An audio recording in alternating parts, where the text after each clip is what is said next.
Well, good evening, everybody, and welcome to the local pundit champ chat, the best championship show for your football needs. We are going to go for it today. We have lots to discuss, including Cifuentes to Leicester, Swansea City, and Snoop Dogg. I'm not quite sure I ever thought I would say that about football.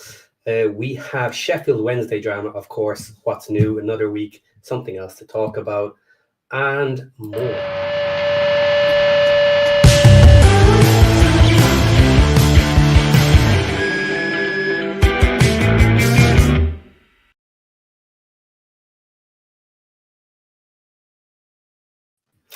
Hello, hello. I was about to say the gang's all here, but they're not. Someone is missing. They actually find earning money more important than coming on this show to discuss football for free. Unbelievable. One get two. So, how are we today, gentlemen? Fantastic. Yeah, not too bad. Good. Okay. I am going to drop the comment here into chat topics for the week because we actually have lots of different topics. Guys, we may have time tonight to discuss something random at the end of the show. So if you're interested in a topic that I haven't mentioned, then by all means throw it into us and we will see if we have time at the end to consider discussing it. And we will do so if we have the time. So we are going to start with a rundown of the transfers, guys. We haven't discussed them for a while. It's going to be a quick rundown. We will save a deep dive for maybe next week or the week after because the transfer rumor mill is hotting up, especially for Wrexham. We have not stopped all week with rumors. We have had a decent signing this week, and we're hoping for more coming this week, and I expect other teams to do so. So we will shortly dive into everybody who is out there during the week or next week. So let's do this alphabetically. So first up is Birmingham. Birmingham are they leading the way? They are joint leading the way with two other teams on 7 transfers complete so far. Are you done, John? According to our manager, no. Yeah.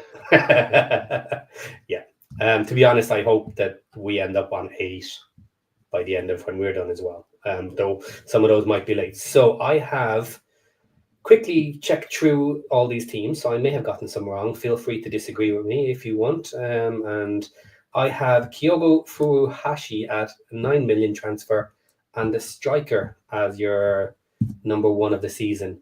Now, just a heads up for anybody who wants to have a shout at me. If it is a loan player, I did not count them as highly if they were a similar level to maybe someone who has been purchased. So I believe you have a loan player who's also very good. Is Kyogo your best transfer? Well, that's a tough question, actually. He's probably the most high profile. Let's put it that way. I'm probably the football romantic would say Damari Gray might be our top transfer, but that may be just the biased blue side of me. But Kyogo he's probably the high profile signing so far. And Damari Gray, was he the loan transfer? No, he's a free transfer. No, free transfer. Okay. Yeah, the loan is Doyle. Doyle. The loan. That was it. I was mixing up the things. Yeah. Okay. Fair enough. Then on to Blackburn Rovers, who actually have nobody because I made a mistake. So they have 4 signings so far, and it would be Sydney Tavares for an estimated fee of 2 million is possibly their best, or Sean McLaughlin from Hull. So who do we think would be their best signing? Anyone care? Are they decent players? I don't know. Yeah. I'm not that familiar with either one. Tavares, probably. Tavares. Okay. Now on to one I'm familiar with because we mentioned him earlier in the transfer season as a potential that we may like to look at. Bristol City have 3 players, and I have picked Emil Reese Jakobsen as striker for them as their best transfer so far. What do we think? Yeah, I would probably say, yeah, he's I hands up, I don't particularly rate him that highly, but yeah, a lot of people do, and it's by all accounts is a bit of a coup for them to get him because there was a lot after him. Yeah, I would have looked at him, to be honest, as one with a lot of people we looked at. In fairness for us as well. So that's okay. Also on this list, you will find it's a lot of strikers because, as usual, they're the most expensive. So they kind of get the limelight. So feel free to disagree if you have something better. Next up, we have Charlton Athletic. They have signed 4. Decent business so far. And for me, I've picked Thomas Kaminski, their goalkeeper, who came in from Luton, I believe. So the other transfers they had were similar kind of levels. You could probably pick someone else here as well, but they're not amazing, but they're solidish. Yeah. Who was the one they just picked? I can't remember. It seemed like they just got one that I thought was really good, and I can't remember who it was. The Blackpool winger, wasn't it? Yeah, that might have been Is it. it After, yeah. I thought that was a good signing. I thought that was a good one. Yeah, I think he'll be really good. I still think Kaminski shadows it, though. He just shades it, sorry. Fair enough. Okay. Next up, Coventry City. They have only taken 2 so far. We'll expect some big signings later, maybe, for them. They might pull in a couple later. And I have kind of Kessler Hayden, right midfield, who we also discussed in our potential transfers we might like to look at. Decent signing so far, or waiting for bigger things? I probably so far, but I would expect them to do bigger business before the end of the window. Yeah, I would too. I think they'd be disappointed if that was their biggest signing. Yeah. Okay, on to Derby County. Now, this is an interesting one. Derby County have 4. I think we discuss this on the members only video earlier in the week. We may mention it a little bit. So it's Patrick Agyeman. Yeah, Agyeman. Striker, 6.9 million euros paid for him, and he is injured. So interestingly, it looks like from all talk about it, they purchased him knowing he was injured, and he had to go into surgery straight away. That was part of the agreement. So he is going to be out for a while, but they were aware of this and took the gamble. Maybe they got him cheaper because of it. Maybe they felt his value was even higher. But I would question the value of 6.9 million for him. A, as a player, and then B, if he's injured. I mean, maybe this is a hot take. I would question a value of 600,000. Okay. I do not rate him at all. Like I know you don't. I know because we were linked, and I was excited. Like, oh, an American, cool. And so I wanted to watch it. And every time I've watched him play, he has laid an absolute egg. Like he is no good. Like he never, like, it's funny because they talk about him. They talk about his work rate and how hard he works off the ball. And I'm watching. I'm like, I don't see any of that. So like, I don't know if I just caught him on because he was injured, to be fair, because apparently he's been playing with this injury for a while, some sort of sports hernia. Yeah. And so I watched him and it was like, I would love to see him be great for us. You know what I mean? And I was like, I don't see it. I do not see it. I was totally blown away. And then to see what they supposedly paid for him, I was like, I absolutely gobsmacked. Like I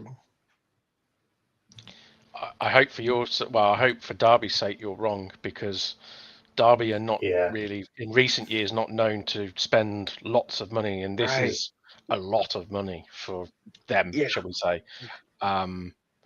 It's I can't confess I've never really seen him play, so I will bow down to your knowledge there, Aaron. But it's a gamble. It looks like a gamble, and especially with him starting the season injured.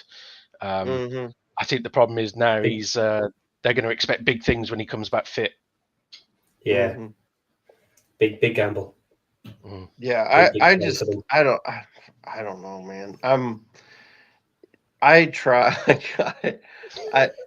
The problem here's the problem. Okay, so I watched him play. I watched him play like probably 4 MLS games, like consecutive. I watched him like for 4 weeks because there was a while every time. So I watched him like consecutively, and then he was playing a lot for the U.S. too. And it's like the guy, like the fans that are mainly just like the national team fans that are on Twitter, like they hate him. They are like, he's the worst striker we've ever had. Like, what are we doing putting this guy on the pitch for the national team? He has no business being there. And I'm like, okay. And I kind of agreed. He didn't look good for the national team. He did score 1 goal, but it was an absolute, like, just absolute poacher's goal. He just happened to be in the right place, right time. Easy little tap in. You know what I mean? It was, there wasn't nothing to it. But in the MLS games, it's just like he just looked late. Like Ted Nelson just said it, he looks lazy. Like he doesn't work at all, and he doesn't do anything to create for anybody. And I don't know where he gets his goals at, but I don't know. Maybe they'll get something out of him. Maybe they'll figure something out, but I just didn't see it. I'll tell you one thing: if he's lazy, he won't play for Eustace. That's what blew me away. Like it doesn't. He didn't. That's why I thought he didn't look like a Parky player either. Like Parky's the only one guy's going to work, and he doesn't look like he works hard. Like I just don't see it. But like again, he was supposedly injured. Maybe that has something to do with it. Maybe there's, I didn't see him play previous to that, so maybe I'm just missing something that they've seen. You know what I mean? Because obviously they've seen something. Yeah. I mean, you're not going to spend that kind of money and. Either that or they looked at the wrong argument. Maybe. Good Lord. I mean, I don't know. That somebody may lose their job over that one. Okay. Right. Moving on to a disaster of a club at the moment. Interesting to see what happens here. Maybe some of you guys have some updates. I haven't been looking at it this week. Hull City currently showing 4 transfers that are potentially up in the air. So I have Gustavo Puerta at 3.6 million euro centre mid that was done early in the transfer window. At least it was called early in the window. Are any of these 4 going to be registered? Have they been registered? Who knows, actually, what happens there. We'll have to wait and see how that falls out. But update on Hull City, anyone? I think it's pretty much as we were, really. I think is it the late payments for the Barry loan or something? I think that's been paid off. I think. Yeah, I think that was part of it, but I think there's a lot of other potential issues. I may have got the wrong end of the stick, but I could have sworn I read somewhere that they bought one of these players with the idea of flipping him and selling him for more money almost instantly or something. I may have got the wrong end of the stick, but the problem they've got at the moment is, like you said, they can't, by all accounts, they aren't registered yet. They aren't ratified by the EFL. So they're in a bit up in the air, really. So, yeah, because they are. So they're. Is it a 3 window embargo or a 1 street? It is a 3 window. Okay. It was 3. I thought I heard somewhere that it had been reduced back to 1. I didn't see that officially anywhere. I just heard a rumor somewhere, and with the amount of bullshit that's online, I wouldn't be surprised if it's not true. But I have not seen it come out. I would have assumed I would have heard a lot more since then, because this was even a few days ago, and it has not come up since. So I don't think it has been. I think it was probably someone saying they hope to get it changed to a 1. That might make sense. But I have not seen anything. I think their owner was coming out and saying that they were going to appeal the embargo, and that they thought they had a very good case to win, but nothing as yet. Yeah. Well, so that, I mean, just to that point, the Lewis O'Brien deal, apparently he was possibly waiting for them to be able to come in with another offer, while Wrexham were also in for him. So I think that might be a hold on that deal as far as Wrexham's concerned. So that'll be interesting to see how that plays out this week. Because I know there were some people that reported that deal's done. He's coming to Wrexham. But then we also kind of heard later on, maybe not. Maybe he was waiting for Hull, which, then that brought up the question, okay, well, why would you wait for Hull? You know what I mean? Like, seems like they're kind of a mess right now. It seems like an odd one. You're going to be waiting a long time. Yeah, right. Yeah. So yeah, that's that. So yeah, they do seem a bit of a mess right now. Okay. Next, on to a team that's not a bit of a mess, and unless I'm mistaken, have the highest purchase for a player this season. So we have Ipswich Town, currently 3 players brought in, and Azor Matusiwa is 11.5 million transfer fee for a defensive mid, of all people. I was mentioning a lot of my strikers, but if you have money to spend 11.5 mil on an attacking mid, you've got a bit of cash in the pockets. So what do we think? Do we know anything about him? Will I dive into him? I don't. Where did he come from? Do we know? He came French? from Rennes, I think. Yeah, Rennes. Yeah, because they lost. I say lost, but their midfield pairing of Morsey and the other chap have gone, haven't they? So Morsey's gone on a free, and I think the other chap's left, so they need to replace the engine room in midfield. So I know nothing about the lad, to be fair, but Ipswich don't buy bad players, and when you're forking out 11 odd million quid for a defensive midfielder, I think the general feeling is he's going to be very good, isn't he? Yeah, I'd say so. Interestingly, so let's just have a quick look at some of the stats here I have in front of me. So for the last couple of seasons, he has been playing with Reims, not Rennes. So that was from August 21 until January 24, and then he transferred over. And when he was with Reims, he played 78 matches and scored 2. And then he transferred over to Rennes for a year and a half, played 47 matches, 1 goal. And last season, he had 1 goal and 3 assists, started 23 and played in 29. So he wasn't starting every match. And again, likely had an injury associated with that, if he's one of their better players. So centre mid and defensive mid, he's down as, and he's 27 as well. So if you brought him in on a 3-year contract, he's 30 years of age, doesn't really have a huge sell-on value. Maybe a couple of million. Well, it depends on where you end up. If you sign him now and they end up back in the Premier League and he can do something there, then he's worth a lot. They've surely signed him with an eye on he's going to be good enough to play in the Premier League. You would expect them to go back up. They will expect to go back up. And I can't see any club spending over 10 million quid on a midfielder just for one season. No. Doesn't make sense. No, but do we think he's that good?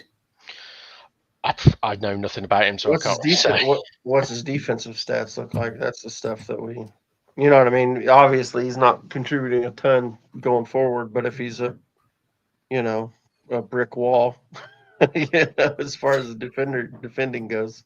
Okay, well, do you know what? Let's leave that one for the deep dive, and we'll come back to him when we go into all the players and deep dive on it. We'll have a look at his stats a little bit more, rather than doing it on the fly. So next up, then we have Leicester City. Have they signed anyone yet? Because I have a big 0 on Leicester City. Now, why might they not be signing people? Elephant in the room.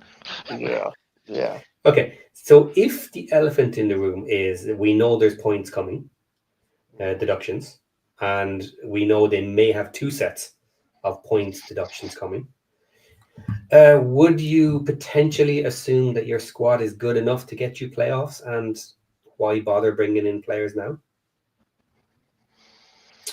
Now they could be just holding fire till later in the season, sort out everything they need to sort out, see where the lay of the land is, and then spend a bit of cash. But they haven't so far. If you know you're probably not going to get top 2, Do you really need to spend the money now? Wait till January? I think they need some players though, don't they? Because they've obviously naturally lost some players, so they're going to need to replace them. Is there talk of Ndidi going as well for big money? I think. Not So, sure.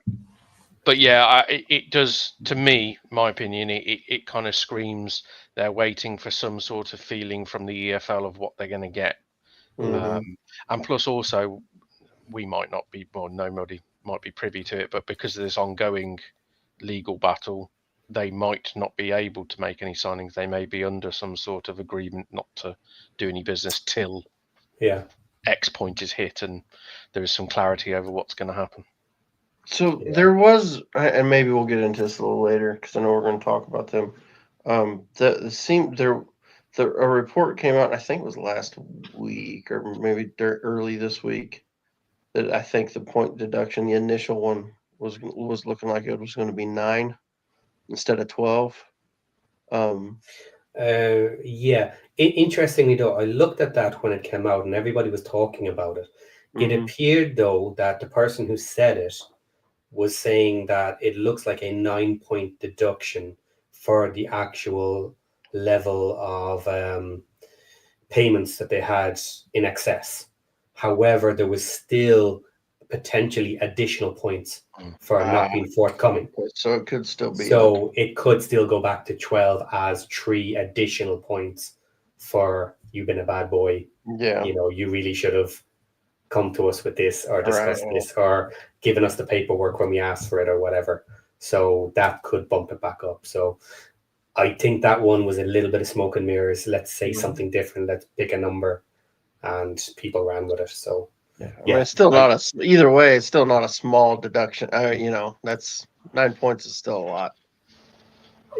Potentially, yeah. When you're looking for 3 teams into the top 2, you could still be fighting with at least 2 to try and get into that top 3. So 9 points could be enough to screw you, even if you end up third.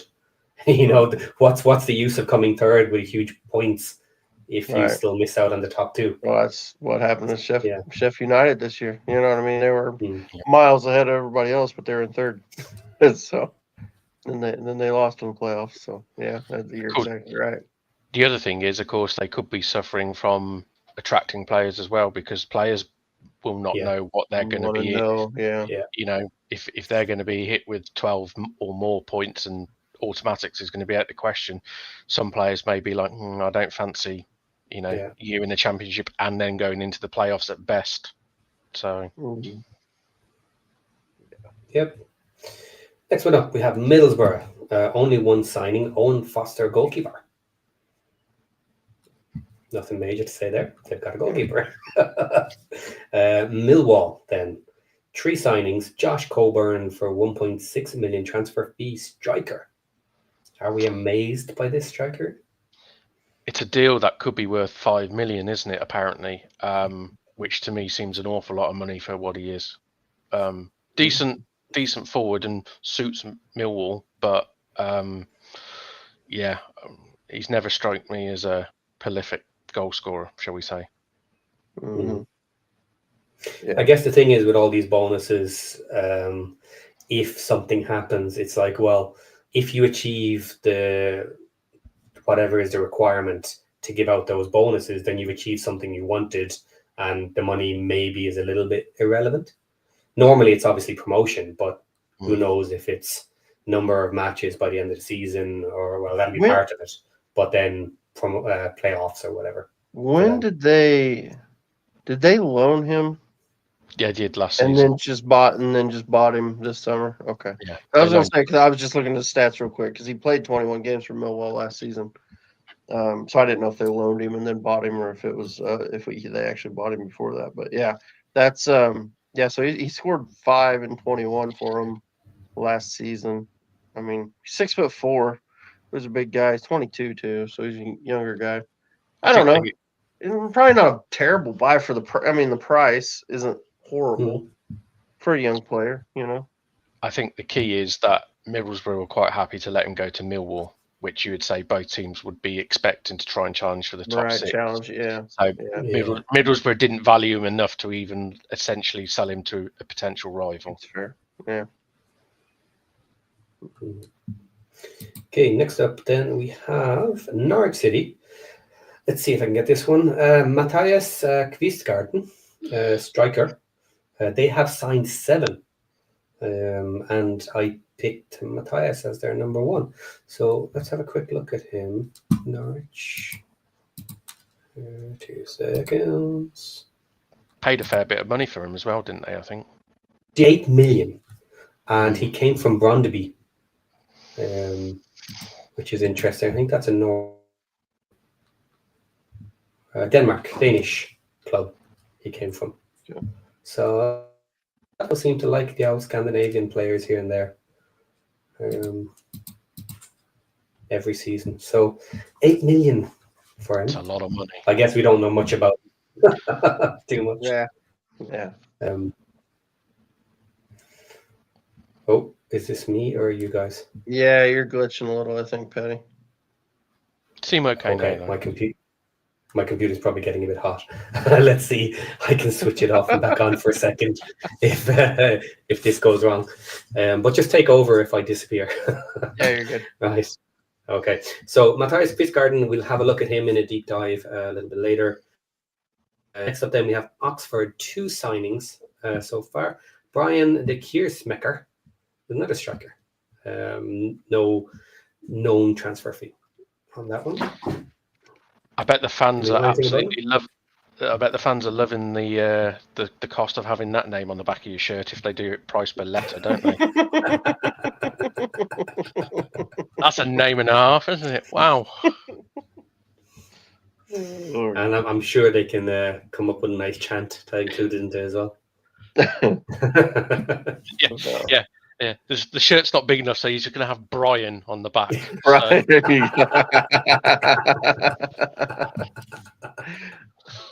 Okay. Portsmouth, 2 so far, not much trading with them. John Swift, an attacking mid on a free transfer out of their 2 players. So nothing amazing so far for them. Moving on. Preston North End, 7 again. And for them, I picked out Daniel Jebison. He's on loan this time. I don't like doing loan players, but striker for them, probably their best so far. And maybe they're not doing too much more business, I would think, if they've got 7.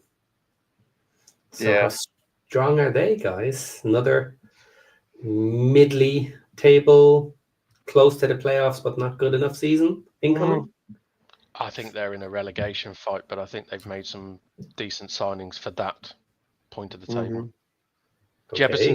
Jebison's a gamble, though, because obviously very raw, hasn't really lived up to potential, but they're good. They're essentially gambling on him scoring them the goals. Okay, interesting one to Got look a forward to. ton of speed, doesn't he? He's a fat. If I remember right, we played him in a friendly last summer, and there was a little bit of rumor that we could possibly be in for him on loan for last season, and so we were kind of watching. He looked fast, but yeah. Okay, QPR is next, 4 so far. And then I've actually picked 2 here because they were very similar. They have Kwame Poku, who we're very familiar with from last season, and Karamoko Dembele, both right wing for them. So interesting that their 2 best signings so far are actually on the same position. So we'll see what they do there. Apparently, they were worried about the right wing. It's not unheard if they need to. Yeah. I think Dembele will probably play the 10, if I'm honest. Yeah. I think he switched last season between right-sided and number 10. Yeah, that's fair. QPR, decent business in there 4? Don't think so. Pretty quiet. These 2 look okay, but not bad business. I wouldn't say it's bad. I think those are both good sightings. Paku and Dembele are both good sightings. I don't hate that. I don't hate that business. I know we're going to talk about their ex-manager probably a bit later, but if he was still there and they made those signings, I'd be like, yeah, really good. But question marks over the new manager. Not quite sure what he's all about. So it'll be interesting to see. I don't know whether he's got a reputation of working with young players, which if he does, then hey, they could turn out to be gems for them. Yeah. Okay. Next up, Sheffield United, 2 so far. Tyler Binden on loan, centre back. He was at Reading, wasn't he, last season? Mm-hmm. Yeah. Decent signing. I'm a bit surprised in the sense that Sheffield United went for him on loan. If they were buying him, I could see, the theory. But is he ready for week in, week out in a side pushing for automatic promotion, or that's what their aim will be? I don't know. Good player, but good enough? I'm not sure. Sheffield United is a big one for me to watch this season because their new owners are changing things. They are now getting actively involved with a new system and basically a purchase player by points system by the sounds of it.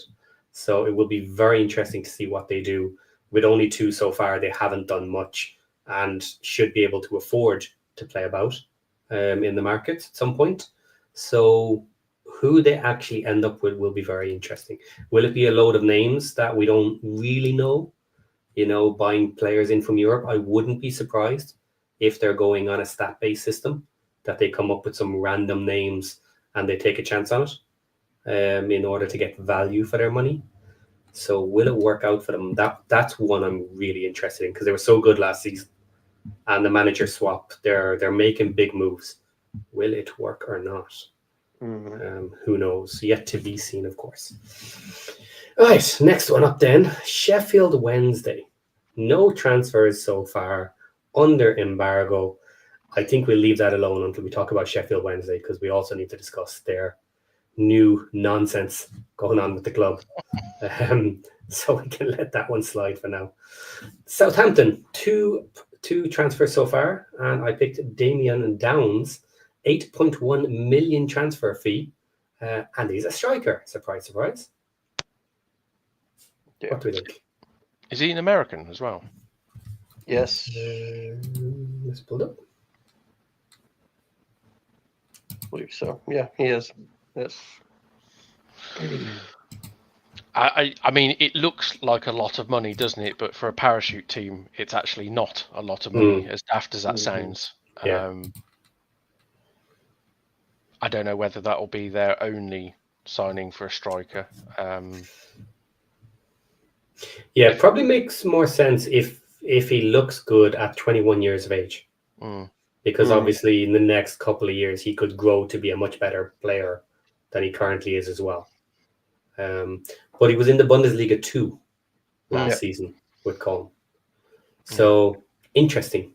That's an interesting level. call. Decent level. But it shows they're willing to put money down because this doesn't look like their main striker. You know what I mean? He's not going to be their first pick striker I would be looking at here. No, because I mean, the last time they were in the Championship, they had the likes of Adam Armstrong and Che Adams and stuff. Proper guaranteed goals at this level. So I can't imagine they're putting all their eggs in a £8 million young player from abroad. Okay, next one up, Stoke City, and we're getting towards the end. Only a few more. They have got 4 transfers sorted, and Divin Mubamba on loan I have picked as their best so far. Anyone know about Divin? I don't. No. Nope. Okay, moving on. We'll deep dive later. Swansea City 5. And they have Zidane Inusa, left wing, for €6.1 million. Well, he's got the name Zidane, hasn't he? So he's going to be good. Yeah, exactly. Well, this is Swansea City, so let's take 2 seconds and have a look at them because we like to play about with some of our Welsh teams. So he is a good signing, actually. Must admit I was a little bit surprised they spent as much money as they did on one player. So they must really rate him. Yeah, so here we are again now with another Scandinavian team, I think, as a German. Sweden, Hacken. Yeah. Ooh. So he came in from Hacken. A lot of people are trying to get value out of the Scandinavian ones. I know I've said it, but there's another one for you. So that's interesting. Yeah. Can I go back? Yeah, 2024, he scored 11 goals and 4 assists in 34 matches for Hacken. So I don't know what the level, like, I don't know, how that translates. You know what I mean? Yeah. In that league to the championship. So but I mean, obviously there's plenty of players have done it. So, but yeah, I don't know what the, it's hard to do a straight comparison because you're not really comparing, apples to apples. You know what I mean? You would imagine he probably suits more the style and the makeup of the team rather than the sort of, shall we say, they played at a similar level. It's probably somebody that they've looked at and gone, he could slot in and would suit the style. Okay. Let me just mark some of these comments here. It might be interesting questions for later. Yep. Okay. So next up, then we have Watford 4 signings, and Nestori Irankunda, striker for 3 million. Nothing. Next, West Bromwich Albion 3, and now this is an interesting one. We have Aune Seland Hegebo, striker 5.5 million, and I think he's Danish too. Let's have a quick look at He's it. definitely having his first name on his shirt, isn't he? Because you haven't fitting that on there. Christ. Who might go West Brom, wasn't it? Yep. It's a big signing for the Baggies, actually.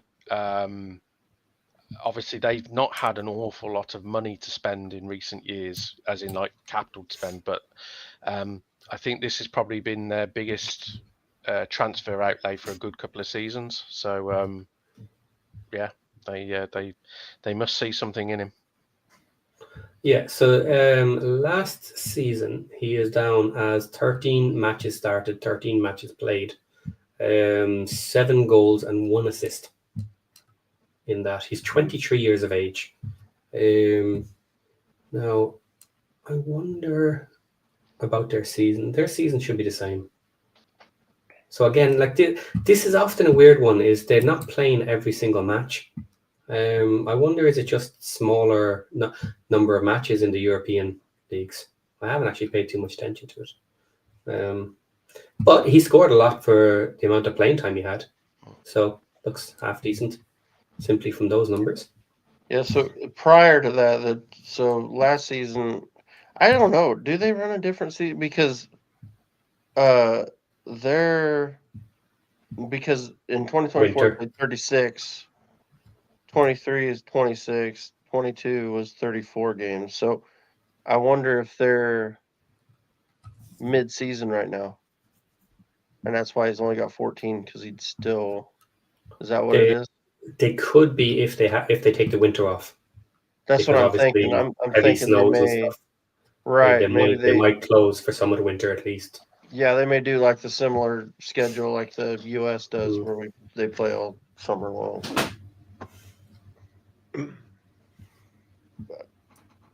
Okay, and then we have last one, Wrexham.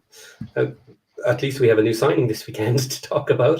So we have 3 signings so far, and Liberato Cacace, known as Libby, for all of us Wrexham fans, before we even meet the guy, left wing back, probably taken over from McLean, and we paid 2.5 million transfer fee for him with some bonuses that are potentially able to take it up to in the region of 4 million, is what I understand.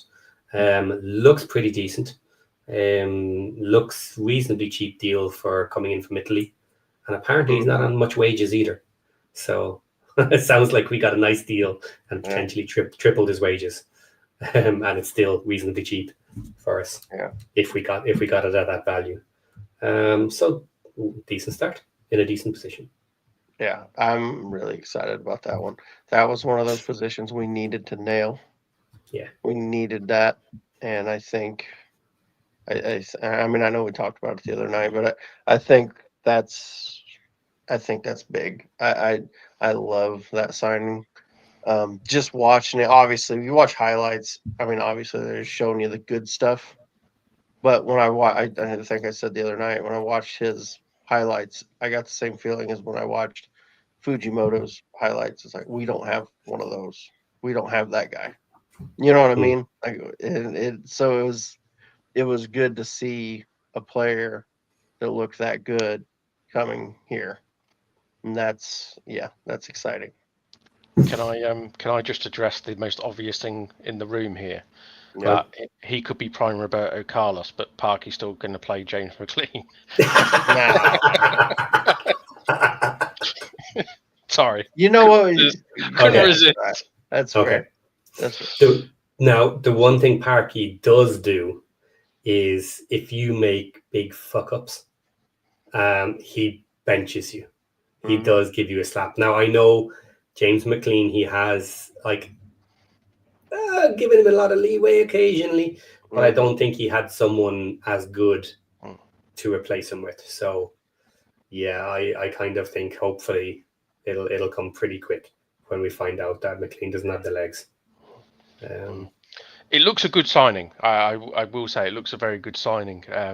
I always the natural pessimist in me whenever it comes to signing players from like foreign leagues like Europe, especially defenders, is can they deal with the physicality of the champion? It's a big change. So I'd be amazed if he comes straight in the team, if you know what I mean. I think he'll be slowly introduced, I would imagine. Yeah, we discussed this. We talked about it. That Ken said the same. Ken agrees with you. Yeah, Ken thinks it'll take a while to get in. Me and Patty. My fellow Blues fan, of course, agrees with yeah, of course, you know. Yeah. At the moment, obviously, he is after breaking the record for our biggest transfer fee again. I expect to beat that again later in the season. However, I can always expect Parky to keep someone out for a couple of weeks. I don't expect it to be like a month, 4 weeks. I think this will be a fairly quick transition.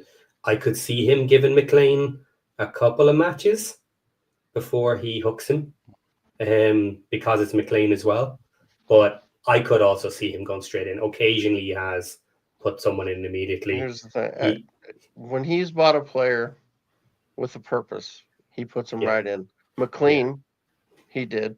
When he bought McLean, I remember arguing with people on the channel when we bought McLean, them saying, "Oh, it'll be a while. It'll take a minute before he gets him in." I'm like, "No, he's going to play this week because we bought him on like a Monday, and he played Saturday, and that was in League 2, which he was a higher level player. Obviously, he was going to play. But you think about Smith and J-Rod. We bought him on the Thursday or Friday." Or a couple days beforehand, and then they were straight in on the weekend. That was it. I will always argue that January players though are bought in to fill a hole. They're not kind of bought in part of the squad for a season. Usually, when you're buying someone in January, you have a problem you need to get solved. So. The big question I wonder is whether he would risk him against Southampton in the first game. Would he sort of err on the side of caution and go, actually, it's going to be a tough match. That'll be a tough game. Maybe I'll play McLean for that one. Because the last thing you'd probably want is to play the new lad and you get absolutely rinsed by stuff. Which he could do anyway, even if it was 10 games in. Southampton could do that. To that point, I would expect us to be sitting back deep in that game, and so maybe McLean makes more sense in that one. Let him defend, be a little more physical. He knows all the patterns, and then you could bring him on later. You could bring him on later in the game, and if you're chasing, for a goal down or something, and you want to try to get a little more attacking, you could bring him on as an option. So, but then again, if he comes in and does play like prime Roberto Carlos in training, then you would imagine he would. Yeah, with regards just to defence, and you were mentioning about how strong the defence can be and tough and whatever. Yes, that could be an issue. But looking at everything about him so far, he has defence all over him. He plays a lot of different positions and has done a lot of different positions, a load of them in defence. And then he also has a couple of positions that are more attacking on the front foot. So he really looks like your typical Parky player. He really does. Now, most of them do. I must admit, he has a pattern. You know, it's like the guy who only dates blondes. Like, he has a pattern for who he likes. And then you can always spot the odd one out, you know, kind of the last minute buy-in. It's like, maybe that was the last choice. Yeah. You know, when you're drunk at the bar, about to close up, they've called time, no more drinks. You just they all start looking prettier, don't they? Get those beer goggles on. That's right. That's right. Okay, so that is us done for our basic update on the transfers so far. A couple of teams not doing crazy business either. So we've only got trio across the line at the moment, but lots apparently planned for this week. So we'll see how things go next week. But looking at the other teams, I'm not that worried that we're way behind. You know, lots of teams haven't gone too much. And I only expect another 5 by the end of the season. So another 3, I'll be comfortable. Then 2 last minute, I can see that. Well, we're connected about 15 right now. So yes. Okay. So before we hit our next topic, let's talk about our subscribers. We have just ticked over to 2.4K. Which is nice. We like those little round numbers as things keep moving. So if you are not a subscriber, go ahead and hit the button. If you are a subscriber, you should already have liked, you should already have put in a couple of comments and all that good stuff. And I will throw out the Discord link because I always forget to do the Discords. I won't because I haven't got it open at the moment, but I will put Discord out there. So come and join us there if you want to just chat football. It is mainly Wrexham, but we do and are happy to have other teams, fans in there as well. As long as you're not an asshole, you're more than welcome to come in and talk about your team and maybe chat about Hollywood FC if you want. Now be careful throwing that around. Some people don't like it, but I like it. I like us being called Hollywood FC. Josh doesn't, but he's not here, so I'm in charge. But he lives in Hollywood, so that's why he doesn't like it. Okay, so guys, moving on to our first other topic, we have Cifuentes has been confirmed and has gone to Leicester. So, John, you were saying we need to talk about Leicester and their non-transfers at the moment. So have at it. I actually think it's a good signing, good manager for them. I mean, with the points deductions, with all the talk of the off-field problems, I always thought it was. I know there was a lot of rumours about Sean Dyche and stuff like this. I just thought any talk of getting, shall we say, an A-listed manager for this level, I thought was a little bit naive because I just thought, yeah, you know, realistically, you're going to struggle to finish top 2 with any kind of points deduction. And Cifuentes he's a top operator. I mean, you look at the job he's done at QPR. He turned a struggling side with a mishmash of players, introduced a style. They were good to watch. And yeah, he gets, for me, the key for me, I always think the same with most managers. When he went into QPR, he made some of the players there better than what I'd seen them play for previous seasons and previous managers. And whenever you get a manager that can improve players better than what they've looked previously, I always seem to think, yeah, you know what, you're going to go far. So, and to be fair, it's a good move for him because I think he probably wouldn't have got a move to a parachute payment team or anything like that had Leicester not been in the predicament they're in. So it's a bit of a, shall we say, the stars have aligned maybe for both. But yeah, all in all, I think he'll do well there, to be fair. Yeah, I agree. I think it's a great appointment. A little surprised. So, because QPR. When did he go in at QPR? That's what I was trying to remember. How long ago was it he went into QPR? It's a couple of seasons. Couple seasons, yeah. So, because I was trying to, because they've I think I think it's fair to say they underachieved this season probably, or at least not as well as what they would have wanted. Mm, the last couple of seasons, they've always been earmarked for a team that's going to be in a relegation fight. If I'm being honest, they don't have awful lots of money to spend. So Okay. So maybe not yeah. then. So Okay, it was 1.5 seasons Yeah. for Cifuentes in QPR.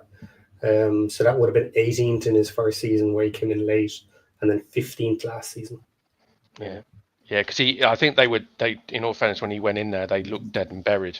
So he kept them up, and then he got progressed last season. So Seemed like they kind of they had a couple of, without looking at it, it seemed like they kind of had a couple of like really bad runs. Like they weren't doing bad, and then they kind of went on a couple bad runs. Am I remembering that right?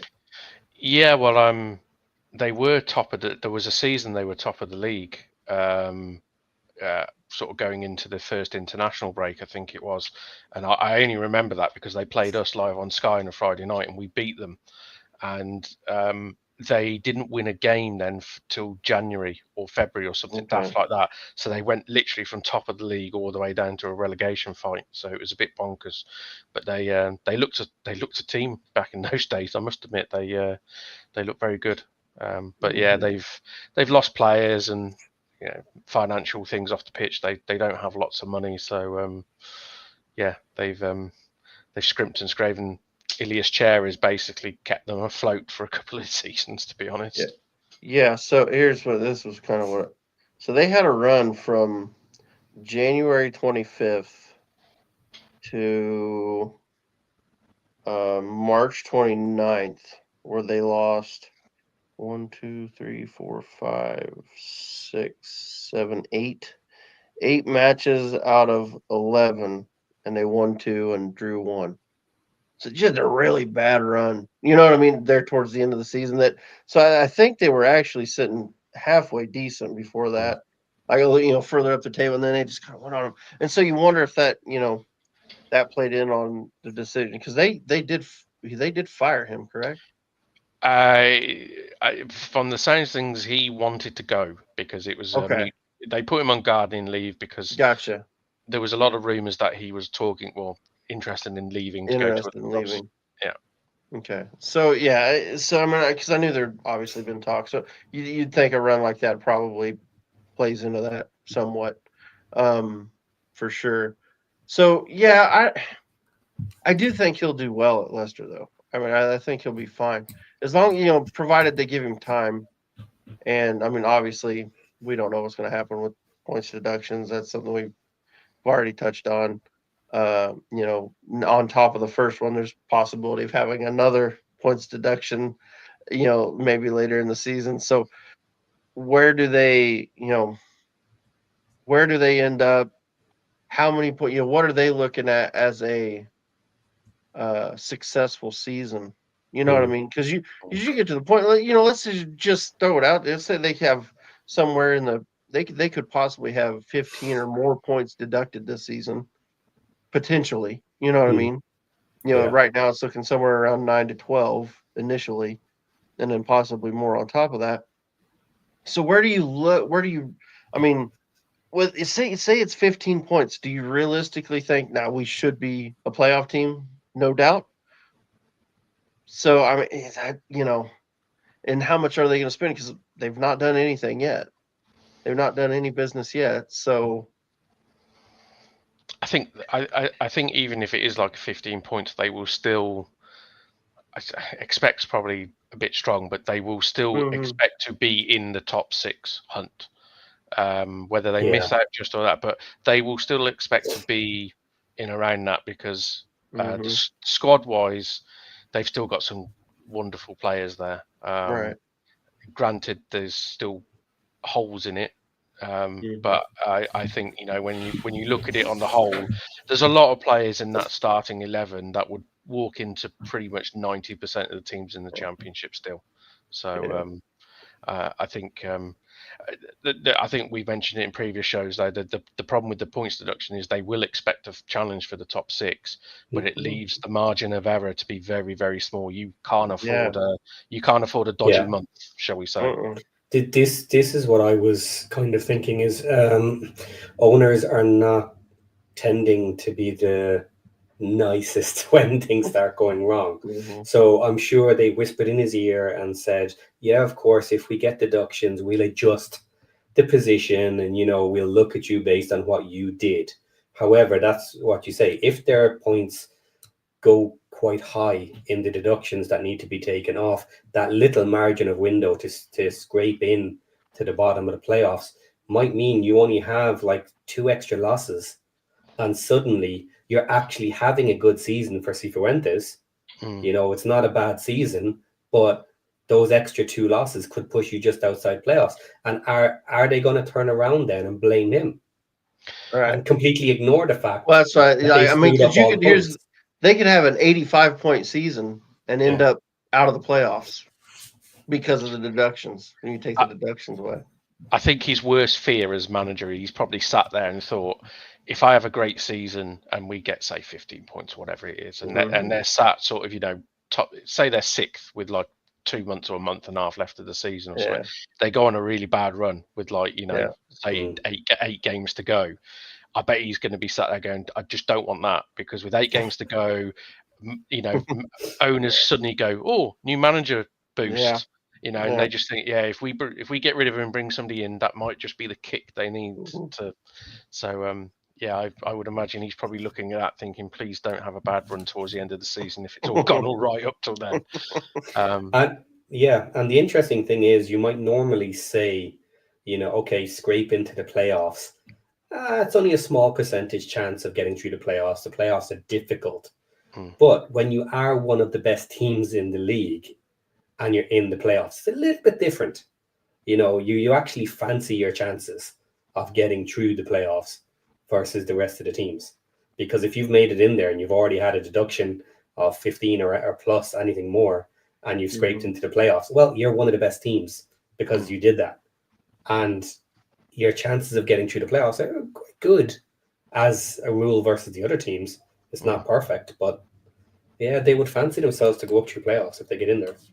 Yeah, and if he's a smart manager, if they get a fairly large, shall we say, deduction, he'll want to use that as a siege mentality all season. And all season, what they'll want to do is print the league table as it would have been without the deductions on the dressing room wall and say, look, lads, you're the 2nd or 3rd best team in the league, sort of thing. And they're a side that you would say if they get in the playoffs and you're a team in the playoffs, they're a side you don't really want to face, I would say, when you get to that point of the season.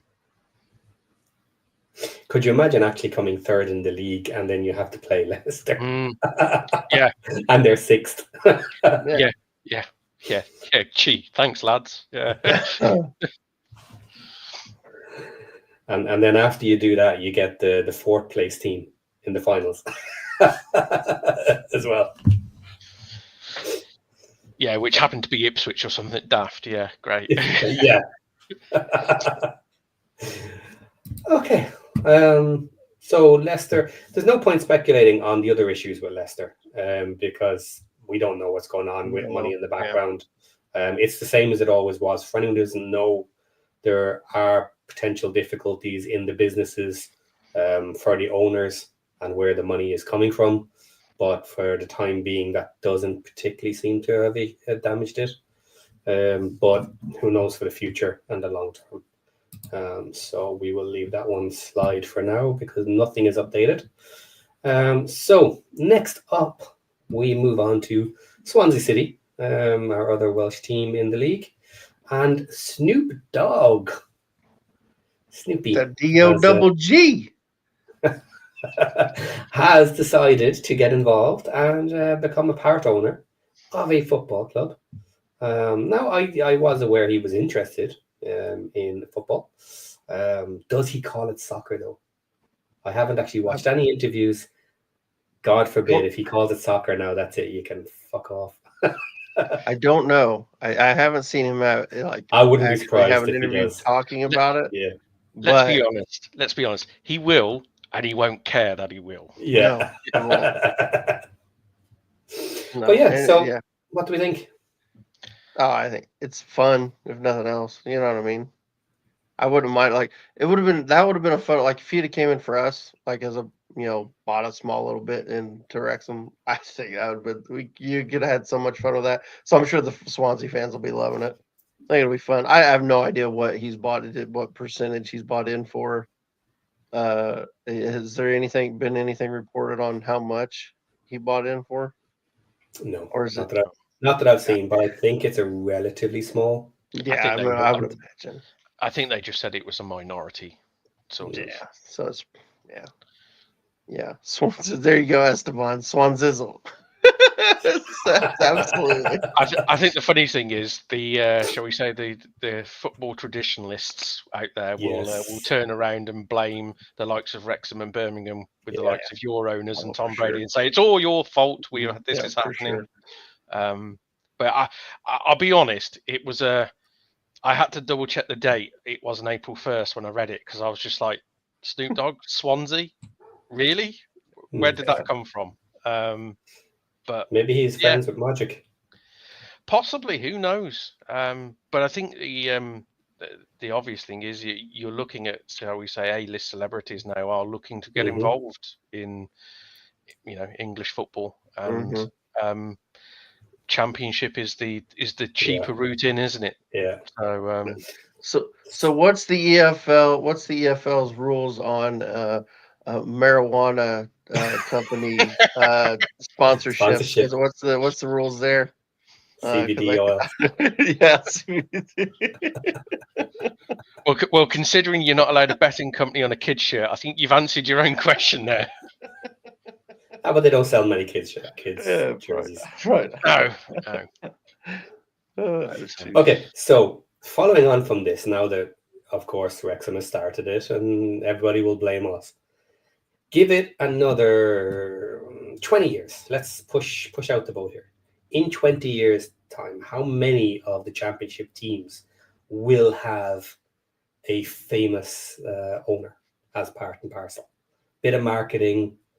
We've already got 3, at least. Have we got more off the top of your head? Anyone else know any more teams with famous links? Of course, we have Ipswich with Ed Sheeran. Yeah. Ed Sheeran. Well, and who was it? It was he's sponsored with his own. Yeah, Watford album. had Elton. That was Elton John, right? It was Watford. Elton John was Watford. But now I don't know. He's a fan. He's a fan. Yeah, he's a fan. Well, he wasn't he actually a part owner at one point though? Elton John used to own Watford. Yeah, long. Okay, time. yeah. Also, yeah. But doesn't I mean Ed Sheeran? I don't think he. I'm not sure, but I don't think he owns any part of Ipswich. No, he did. Yeah, he had a very small part. Yeah. Did he? Yeah. But he does own a small piece. Yeah. Because I watched a documentary on him, and he was talking about it. Yeah. Chat. Let's get Chad. You know anybody else? It seems like there's more. I feel like there's more, and I can't think of any off the top of my head. I mean, I know there's the ones at Burnley, but of course they're Premier League now, isn't it? Yeah. That's right. I'm sure. But let's go a bit more Hollywood with it. I know we've had a couple that are kind of part owners and maybe a little bit more serious about it. Like Ed Sheeran, he's known as an owner, but he doesn't really promote them too much. So let's go pure Hollywood stuff. Like, how many do we think we're going to get in the next 10 years? 20 years? It's going to keep happening, surely. Yeah, until the novelty wears off a little bit. I mean, the thing is, at the moment, everyone's kind of jumping on the bandwagon, aren't they? Because let's be honest, they're all looking at, it's a cheap way in, and we might get to the Premier League. The might is a very big might, and after a few years of pumping a bit of money in or whatever it is, then maybe the novelty does wear off. I don't know. It seems to be a bit of a fad at the moment, doesn't it? Whether it's still going to be continuing to happen in 3-4 years' time, I don't know. Fair call. Yeah. Maybe the traditionalists will love it. Oh, they're bored. Well, they already say that our owners are going to be bored every season. Oh, they're going to get bored. They're going to get bored. I don't think. I hate that term when it's thrown. Oh, owners get Yeah. bored. No, owners don't get bored. The only thing that owners do get is they get really tired and frustrated and having to spend lots of money for no reward. So I think that's, if you want to call that boredom, then maybe. Yeah. But Yeah. I don't think an owner just suddenly wakes up one morning and goes, I'm bored of this. I think, yeah. What's the old the old saying is, how do you become a millionaire owning a football club? You start as a billionaire. Yes. Yeah. So yeah. Okay, so we finished with the fun? I think so. Because we're about to jump into a big pile of shit now. Oh boy. Okay, Sheffield Wednesday and Chancery came out this week that the North Stand, I think, maybe the North Stand, but definitely one of them, the one with Chancery written across it. Ironically, yeah. in white seats with their blue, is currently not been acceptable for use. So will that change? Maybe, maybe not. So something needs to be updated there anyway. They're not accepting it as a suitable stand for safety purposes, I'm assuming. And he has no money to update it. So first of all, it's only a problem when he goes into the new season. So is he still going to be there in the new season? Because here's what I've heard this week so far. That they had a deal and that Chancery is now backing out. He got a couple of million from the owners who he was doing the deal with in order to pay off the debts to the players, wages, stuff like that. They've done it for a lot of players. Seems like they've now paid off the debts owed currently, but more debts are coming up very shortly, a new payment window. And he seems to have reneged on the deal because apparently he is courting a different set of owners who may pay him a little bit more. Yeah. So the whole thing is up in the air. Now, I'm going to throw this one out there. I immediately thought when this was said that he's moving on to someone else, I wonder, were they looking to do a deal on the grounds and everything else? Don't give a shit about the football. Has somebody come in with a valuation that'll give Chancery some more money? And are they going to try and pull a Swifty here and just destroy the football club and get a deal done that way? But I'll throw it out there. You guys, have a go. Let's talk Chancery. I have a really, really sort of degree of sympathy for the Sheffield Wednesday fans of the current predicament. Obviously, it's been well documented. Our old owners, pretty much half our stadium was derelict because of lack of maintenance and lack of care, and from the last owners. So I mean, we had half a stadium shut for practically 2 and a bit seasons, I think it was. It rips the heart out of the club because your home atmosphere just dies. I mean, luckily for us, the first year we had it closed was during COVID, so it didn't affect us. But I remember going to the games where it was half closed, and it's like watching training matches under 21s. It's just it's horrible. So I have a real degree of sympathy for the fans because they're the ones that are hurting right now. The problem is with this and Chancery is I don't know where this ends. Any sensible person in his shoes surely would just go, I need to sell. I don't have the funds. I don't have the money. I just need to get what I can and just make sure it's given to somebody, who can take care of it, love it, and move on. He lives in his own little world, doesn't he? That's the problem. And I'm not sure I would trust him to do anything, let alone sell a football club to somebody decent. That's my biggest fear. But again, like you said, he's pulled the plug and wants to talk to somebody else because they're probably going to give him, I don't know, an extra Mars bar and a few bob. Where does it end? Well, surely, look, irrelevant of everything that's happened in the past, you can't be trusting what he's trying to do if he's willing to court one person, Mm. take money off them to pay off his debts, and then turn around and try and go backhand to somebody else to make a little bit more. Because, I'll pay you back once the sale goes through. Don't worry about it. You'll get your money. I think the biggest problem with him, though, is he thinks he knows better than everyone else. It's been his problem ever since he took over the club. And of course, the first set of potential buyers that were being spoken to, where they had like some initial deal in place, he'd actually got a third party to look into and deal with the selling of the club, and it was a third party which are experienced, and that's what they do, is dealing with selling sports franchises. It just stinks of him turning around right at the last minute, going, actually, I know better than you guys, even though this is what you do for a living. I know better, and I'm going to talk to these guys, not those guys, because I can get a better deal. It just stinks of that. It's him again, where he just suddenly woke up one day and thought, do you know what? I know better than you, and I'm going to do it my way. And then it's all come crashing down in front of him again. Yeah. And it's a mess. I mean, and it's not just that. There's so much more going on at Wednesday right now. Danny Rowe came back for a handful of days, and then now he's leaving again. Yes, so that was another part of the rumor. Maybe you've heard this part as well, that he came back and apparently got a lot of shit from the players. Yeah. Doesn't surprise me. No.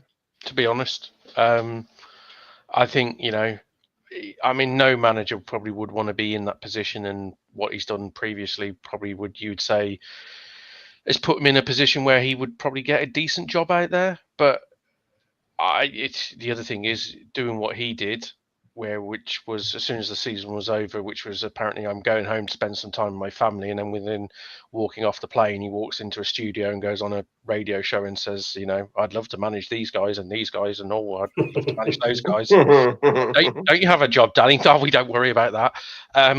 So yeah, I'm not surprised the players have sort of taken not well to him coming back.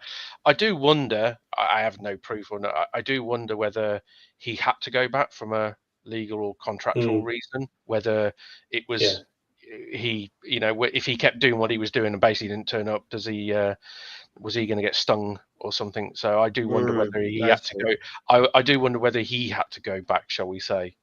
Just to carry on. But I don't know. It's the whole thing's a mess, isn't it?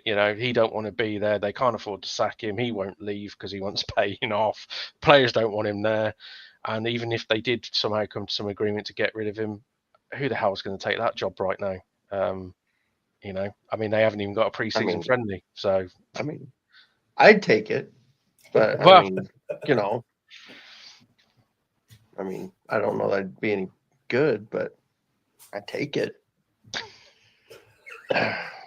Nobody reputable would take it, but I'd take it. What the hell? I'd give it a shot. Let's go. Let her rip. Give it Barry Bannon, player manager. Yep. Yeah, I was wondering something along those lines. Something like that. Yeah. I don't know. Obviously, would he want to do something like that? But it does seem that wouldn't be surprising. Something like that. But if you take a lot of the other admin stuff off them, and literally just made them in charge of running the team, running the training, picking the squad and stuff like that, you could potentially put someone in there and hope for the best. Someone who just has the ears of all the players, that they're willing to play for him. That might be what you need in this backs to the wall scenario. They know the chances of them getting screwed this season are big. A lot of young players, they just have to, dive in and go for it. And look, Reading surprised us last season. We were picking them to get absolutely hammered with all the crap going on with their club at that time. And they surprised us. The team did particularly well together. They worked as a team and they got a lot of points. Just missed out on playoffs in the end.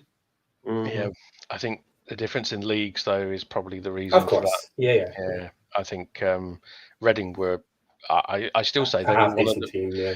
I still say they were one of the best Mm. teams we played last season. But I think even if Sheffield Wednesday were a very well organised and very good team, shall we say, the Championship's brutal. And if you don't have the quality in the right areas, you can be the best team you can be. But yeah, you're still going to struggle. So, and I think they are missing too many holes in that squad now. Because obviously we've heard with the two, with Windass and Smith, who have left, but there was 6, wasn't there, who originally said they There were wanted 6, to leave. Yeah. I don't know who the other 4 were or are. I had a list. We were looking at it earlier in the week, but I don't know the players off the top of my head. They weren't amazing players there, but yes, for their team, they were probably better players than a young academy player who's going to have to come in and replace them. But I was kind of meaning more just surviving relegation versus Reading. Reading did extremely well, got higher up the table. Like, from their point of view, it would be amazing just to survive. So could they pull off just enough with the team? With a young team? Probably not. Not in the Championship, probably not. But who knows? Let them have a shot. They get kicked off the field every week. They still, I mean, they without wanting to go into too many details, they got a guy called Ugbo who scored a lot of goals for him when they first bought him in the other season, and he's, I think, not scored since or something. So they need him to find his correct football boots again. And they got a few decent young players. I think they got a young goalkeeper, Charles, who apparently is earmarked for really good things. So he's going to have the season of his life. But yeah, I just think there's the problem. It's not necessarily starting 11. It's a squad, isn't it? They're going to be too short, and even if new owners come in and everything, it's going to be too late in the day to probably save this season. You would probably say, unless they went out, unless they could just somehow limp to January or something like that, and then do business. But half the season's gone then. So it'd want to be a big investment if new owners came in and they got some permissions to extend the wage limit and stuff. Like even if they still couldn't do transfer fees, but could actually pay good wages, at least they have a shot at bringing in some free agents or whatever, some mercenaries, and say, right, we're willing to pay you above the odds. Come back in. I know you haven't got someone to play with at the moment. Come back in. We'll pay you a lot of money. You got 6 months. Keep us up. And then we'll see where we go from there. But that needs new owners with pockets. Yeah, and that relies on a certain Mr. Chansiri actually doing something sensible as well, which so far to date doesn't happen. Okay, something sensible is not where I'm going to go with this. But there is another rumor floating out there. I haven't seen it myself. And it apparently came from TalkSport today. They were talking about Mr. Harry Redknapp going to a championship team. Now, I assume he's not going to play, so then he must be a manager. So none of the teams are without a manager currently, assuming we still say Danny Wall is a manager. None of the other teams at the moment look like losing a manager. Would you agree? Or is anyone still on the chopping block? No, I think that's all that sort of merry-go-round sort of done and dusted. Finished. Yeah. So that really only leaves Sheffield Wednesday needing potentially a manager. And rumours have started coming out that Harry Redknapp is coming back to the Championship. That's a bit crazy. And how on earth is it gonna work with Sheffield Wednesday? That makes no sense. Chansiri doing a deal like that to get Harry Redknapp in. Come on. I just got this image of just Chansiri and Redknapp in an office just having this blazing row about something completely unrelated to football. It's just... do you all remember when Chansiri introduced one of the managers and then just went on a 20-minute rant about Carlton Palmer? It's just, Does Harry Redknapp have any links to Sheffield Wednesday? Not that I know of. So he couldn't be doing a instead of paying me wages, you pay me shares of the company, and at some point when you owe me so much, I'll just take the club from you. You can't be doing a sneaky little one there now. I be like we said before the show. I just can't see any realm of. It doesn't make sense.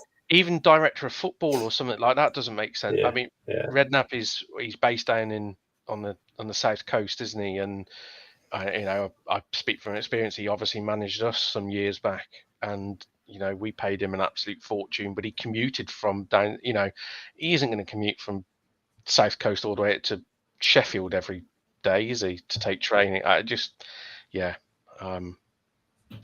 Baffling story. Okay, so yeah, until more comes out, there's no point speculating too much. I just thought it'd be a little bit of fun with all this crap, but diving back into the crap because I want to do it. I love getting into the muck of this thing. So, give me your opinions. Will he sell before the first match of the season? No. Chat, jump in here. Throw them in the comments. Will he sell before the first match? Okay. Next question. Will the club receive points deductions during this season because of payment issues? Yes, I think so. Mm-hmm. That's almost unavoidable at this point, right? I think, yeah, the next couple of times he fails to pay wages, I think they will get hit by deductions each time. Because I think it happened to Wigan, did it, under previous owners? I think it was like they failed to pay their players numerous times, and I think they got hit with some deductions a couple of times. I think it's like 2 or 3 points each time it happened or something. So, yeah. Okay. What are the chances it gets to the stage that they're actually stopped playing football? So obviously multiple point deductions, non-payments, and okay, guys, that's it. You're done for the season.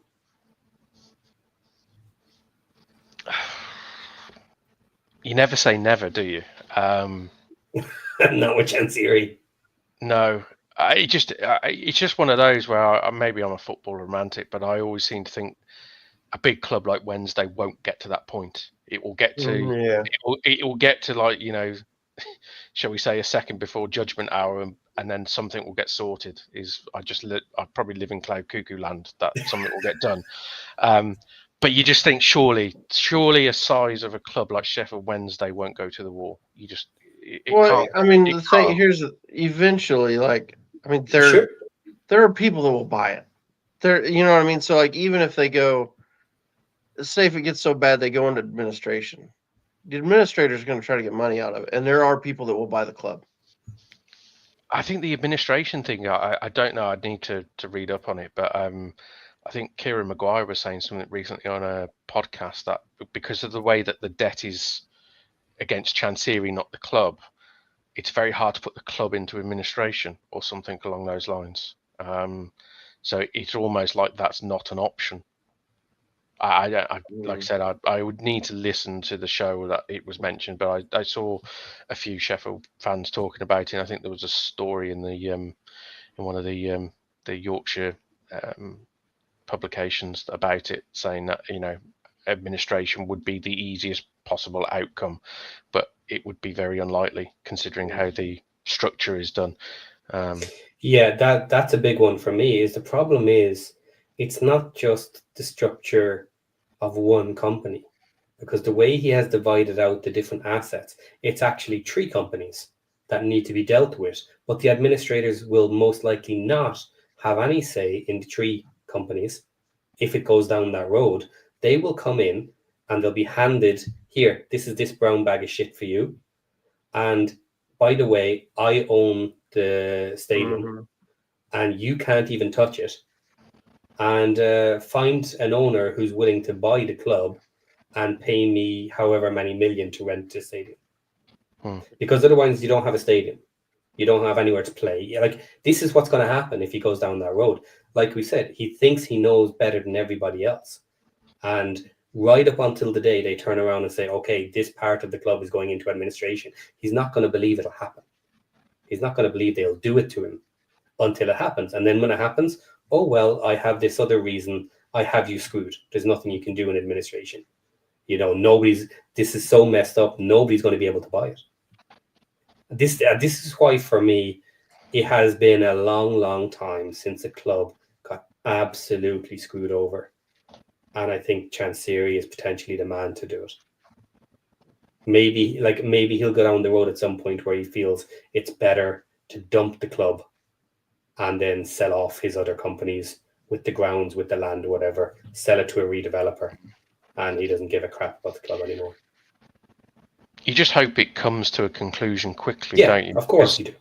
Because the sad thing is, you look at Reading. I mean, Reading dealt with this sort of thing, probably not to this extreme, very early on, but they dealt with this for years. And you just think, if this goes on for years, it's like, man, this, who knows where they're going to be by the time this gets sorted out. But yeah, by the time we start the season, they could be in really bad shape. The worst of a team in a long time. Well, so where are they down to? Like, senior players, they're down to like something like what, 12 or something that are on the books after the sixth left. Yeah, they don't have an awful lot, and I think a lot of them have sort of said, the rest of the squad's just going to be made up with youth team players. Which, hey, it's. I mean, the youth players are going to play no matter what, aren't they? Because then they're not going to go on strike. Right. Yeah. But I mean, that side of thing, it reminds me very much of like Derby were under Wayne Rooney all those years ago when they got 21-point deduction when they were essentially relegated on the first game of the season, and they didn't have any players, and it was a bunch of youth players, and they excelled. All right, yes, they went down, all that, but there was a lot of young players got good moves, and the club got some money for them on the back of that season. So you never know, something similar might happen with Sheffield Wednesday. Might be, there might be 3 or 4 16, 17-year-old kids which have to play next season, and come the end of this coming season, Sheffield Wednesday might earn some money out of it. You don't know. Yeah, you better hope they step up and actually massively increase their value. And come January, they sell off 3 youngsters and make 6 to 10 million. Well, that's the catch-22, isn't it? If you have a bunch load of youngsters that do that, and then January comes along and Chansiri sells them for 3 million quid and goes, "Oh, I've got enough money to carry on to the end of the season." It's just like you're stuck between a rock and a hard place, aren't you? It's just a horrible situation, isn't it? Let's be honest. Yeah. Okay, so from selling youngsters that don't exist for money that'll never happen, let's move on to another rumor that's been in the making that will probably happen at some point. A transferred rumor out of the Championship for Norwich is Josh Sargent, in the region of 21 million transfer fee. So Norwich, do they need the money and do they need the player?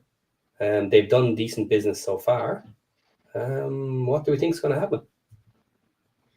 Yeah, I think he'll be on the move. I knew there was a little bit of talk of that after they sold. What was his name? The other one. Just Science. Yeah, Science. After they sold him, that maybe they wouldn't have to sell Sargent. I don't think they have to, but I think he wants a move. Wolfsburg, I believe, is the team in the frame, isn't it? Yeah, I believe so. Yeah.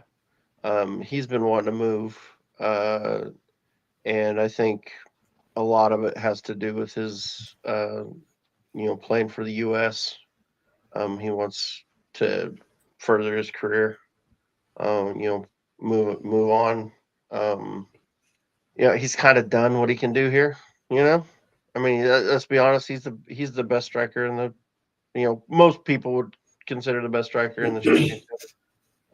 So you can only just keep being the best striker in the championship, So if you want to get better, you move and you try to, obviously I think a Premier League move is probably what he'd love to have.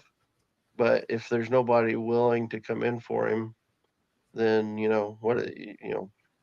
Bundesliga or, somewhere else in Europe, and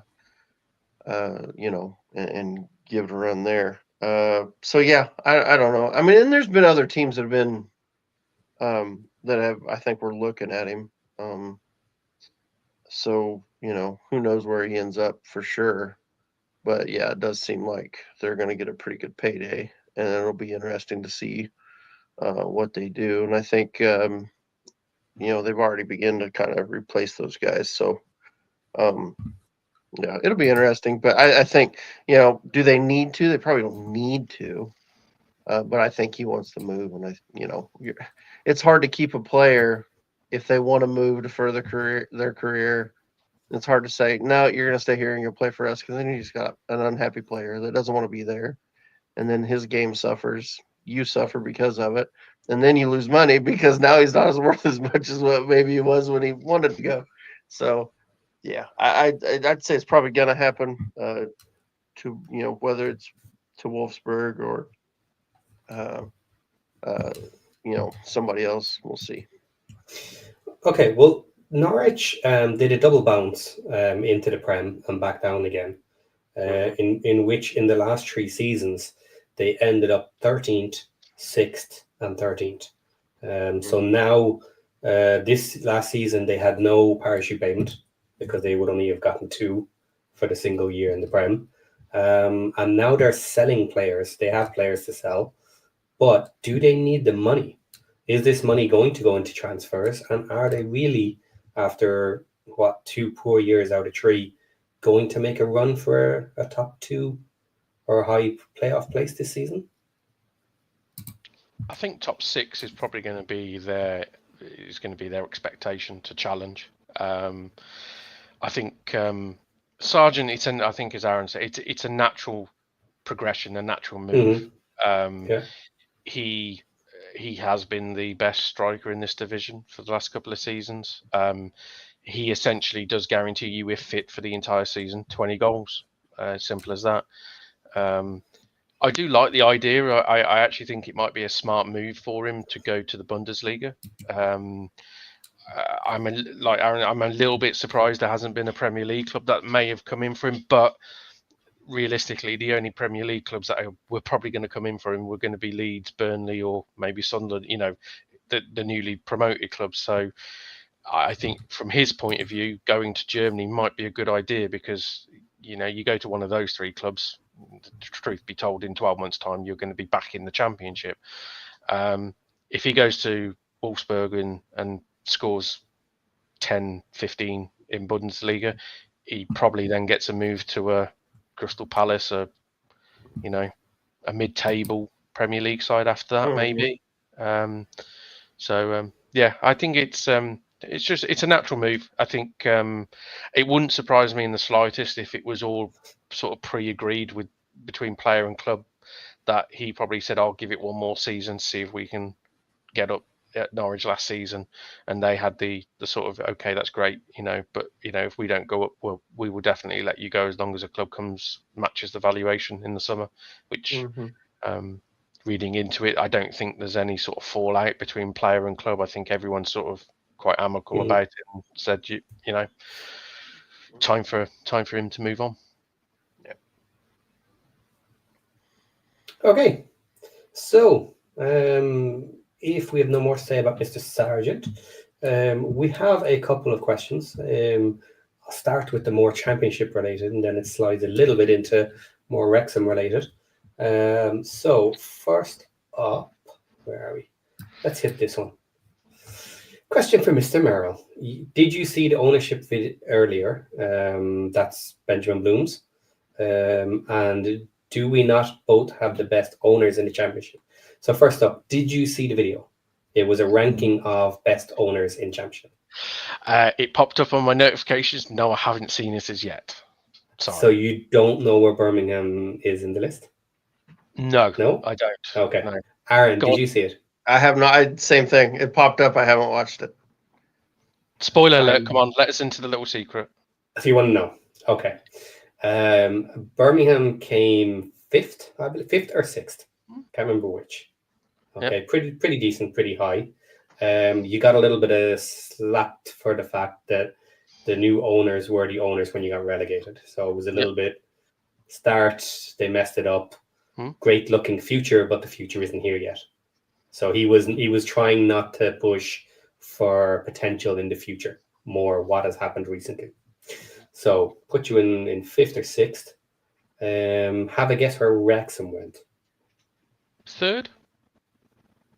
Second? First. Okay. Yeah, put us right at the top, which was really interesting because he turned around after Birmingham and said, yeah, the next one have been really long-term owners and have been supporting their clubs for a long time, doing really well. And then he goes through them all. And then the last one is, so I guess you know by the deductions which team it is now. And then suddenly it was Robin Ryan, who have only done 3.5 seasons, 4 years, 4 seasons. So that was interesting. And it was mainly back-to-back promotion.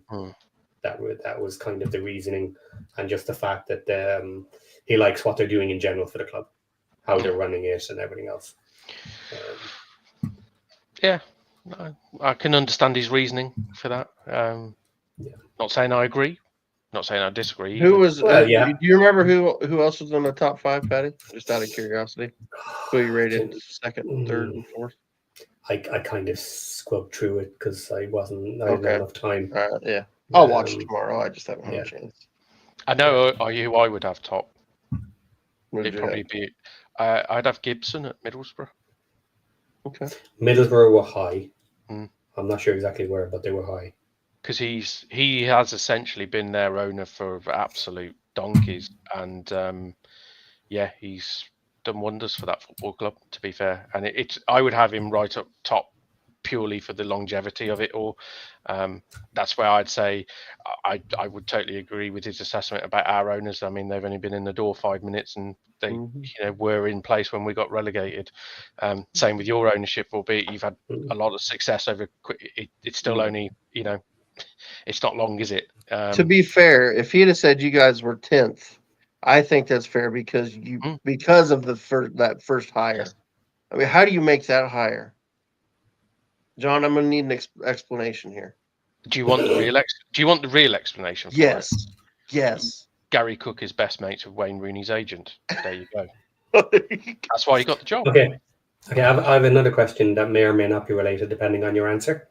There is a documentary coming out for Birmingham. Is it only this last season, 24-25, or are they actually going to go back further to when they took ownership? I think it probably starts the season we got relegated. So I think it will include the relegation, possibly, or it will start with the relegation, I think. Okay. Yeah. So then, what? Also, the reasoning that they know the agent. Do you think there was an element of wouldn't Wayne Rooney be a cool manager for documentary? I suppose you could look at it that way, but I would say you've got a rather large character in Tom Brady to do that, haven't you? Yeah. I think certainly Rooney's sort of name added to, shall we say, the star factor of it got Birmingham's name out there in the press for sure. That was about as positive as I could probably go with that one, to be honest. Okay. I'll be really interested to see if Rooney does feature at all on the actual documentary, because he has been particularly vocal about how unfairly sacked he was from Birmingham. And it would be really interesting to see behind the scenes of if they drop a lot of shit on him. Well, yeah, because he likes to come out and say that the fans never took to me, and it's like, mate, I was there for every home game, and for the first sort of 5-6 home games, the fans were chanting your name. Don't know where you were, some of the stuff he's come out with about the way he play football and stuff. It's like, well, you're the manager. I can't, you said they want me to play a certain way, but the players can't do it. Well, change then. Surely you're not going to sit there as Wayne Rooney and be as successful you are. And if somebody up above goes, well, I want you to play this way, and it's wrong, you're not going to go, okay, then. If you were a young and inexperienced manager with not the name of Wayne Rooney, yeah. But no, it'd be really interesting to see if that's included. I fear it probably won't be, to be honest. They did seem to imply in the trailer for it.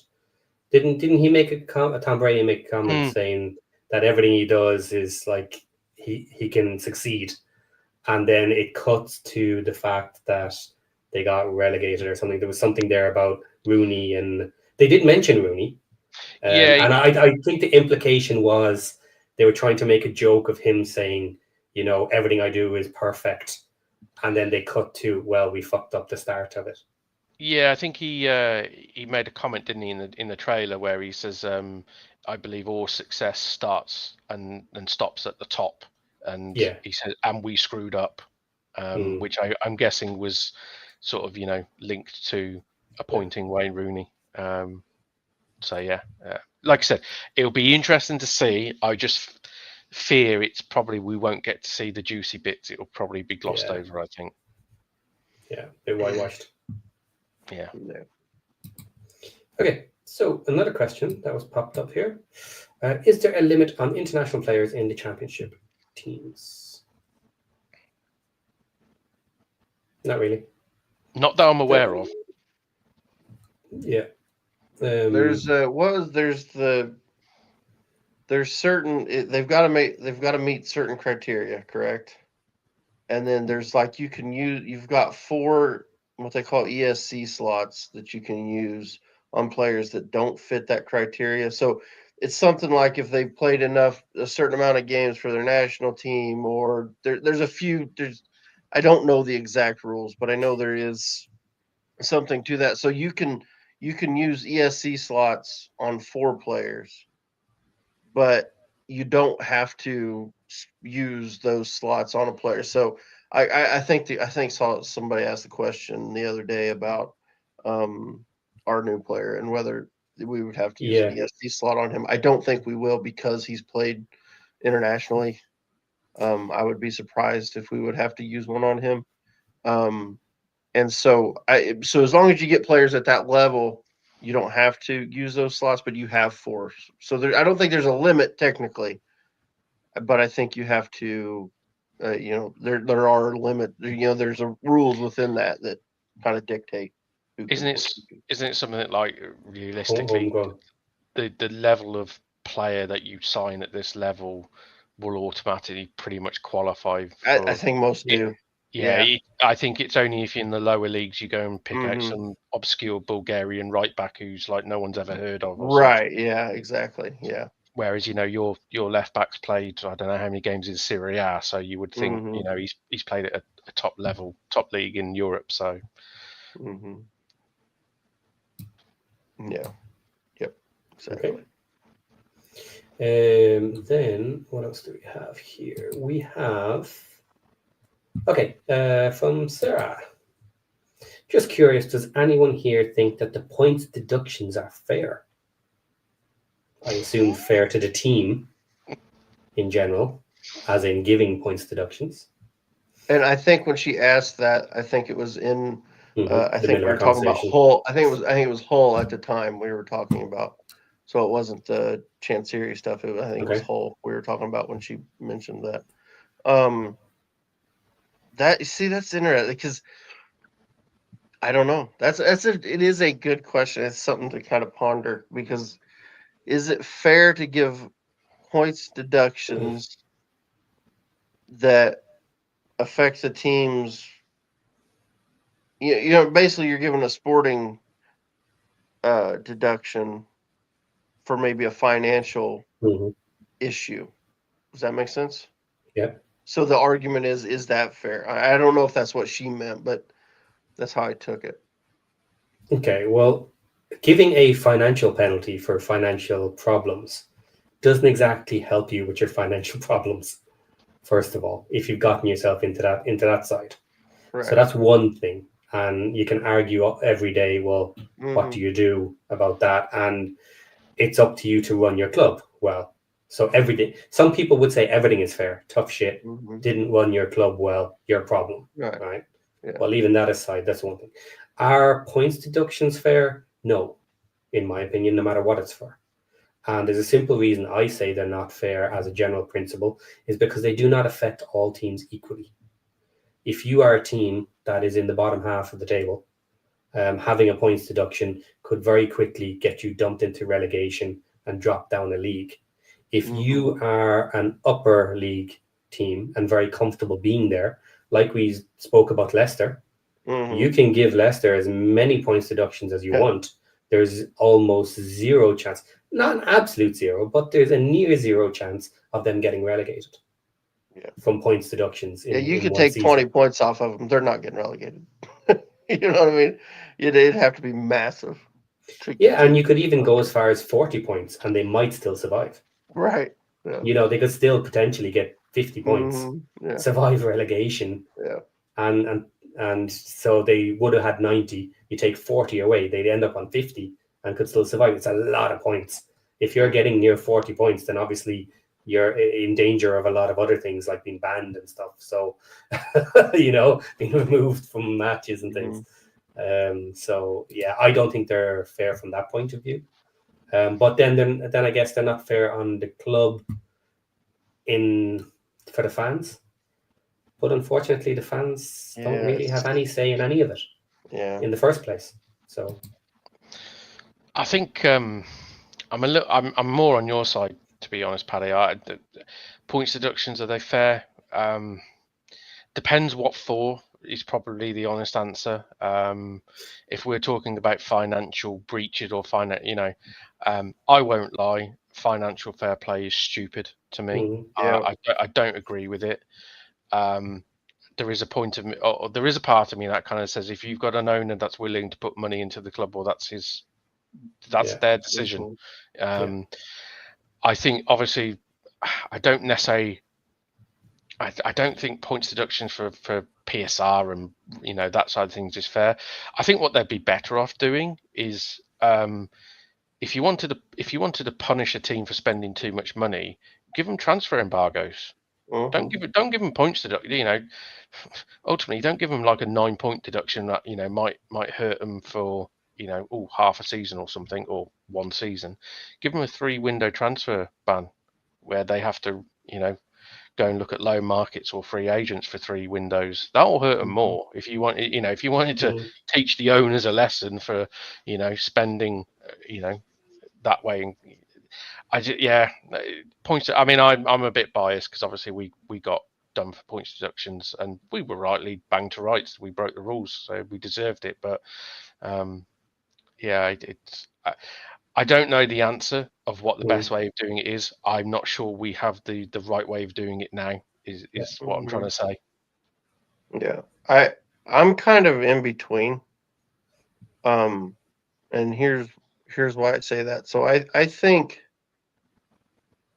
a points deduction. Okay, so I agree. I think PSR is stupid. But if we're going to enforce that, if we're gonna play by those rules, okay, I think if you take a team, or if a team breaks PSR, okay, knowingly, all right, they break PSR, they gave themselves a sporting advantage. And I think in that situation, mhm, I think it's fair to take away points based on them gaining a sporting advantage over other teams. So I think that's fair. Now, in a situation where the owner isn't paying players or something like that, that type of financial, you know what I mean, where they just the money's not there and they're not paying things like that, or they're not paying maybe they're not paying their like the whole deal where they didn't pay for the loan or whatever. I think should be different. I think that should be looked at differently. I don't think a points deduction for that. I don't think that necessarily the same. And maybe you could argue what Hull did, even though they shouldn't have done that because they didn't have the money to pay for it, so they did gain a sporting advantage by using money they didn't have. Maybe you could argue that, but to me, I think if you break PSR, and we're going to stick to PSR, I'm okay with that getting a points deduction. I don't think for other things, say like Chef Wednesday, if they were to get a points deduction because Chancery wouldn't pay his players, I mean, it just seems unfair. I mean, they're probably getting relegated anyway, but then you give them, 6 points or something. And, you get to a point where you're almost signing their death warrant, and it's like, yeah, you're going down too. By the way, on top of all this other crap, you're going down, whether you like it or not. It just seems, I don't know. It's, yeah, I don't know. I'm somewhere in between. Yeah, it's a minefield. Is your answer, and like I said before, I'm not really sure of the answer. I'm not sure we have the right answer right now. There's a million different things wrong with it. We could actually talk for over an hour without any trouble on this if we wanted to deep dive into it. Like having a PSR accounting change in the middle of a transfer open window is ridiculous as well. For me, it's ridiculous that you're actually working backwards for 3 years of accounts. That's pretty stupid to me as well, the way that they do it. I would actually work the other way around. I would go on last year's accounts and say, right, based on last year's accounts, this is how much you spend this season. You know what your accounts are. You know how much money you've had come in. You can project forward for yourself. So you should know how much you can spend. And I would push the PSR date to the start of the season. Instead, and maybe have the transfers finish at the start of the season. First match, that's it. You're in a new season. And you have the entire transfer window to balance your books based on what you think you want to spend for the next season. The daft thing with PSR is that it's the well-known fact, which a lot of people seem to skip over, is that the very elite rich clubs were the ones that devised this, because essentially it made the rich stay rich and the poor stay poor. That was the reason it was brought out. It was to stop those guys being challenged by everyone else.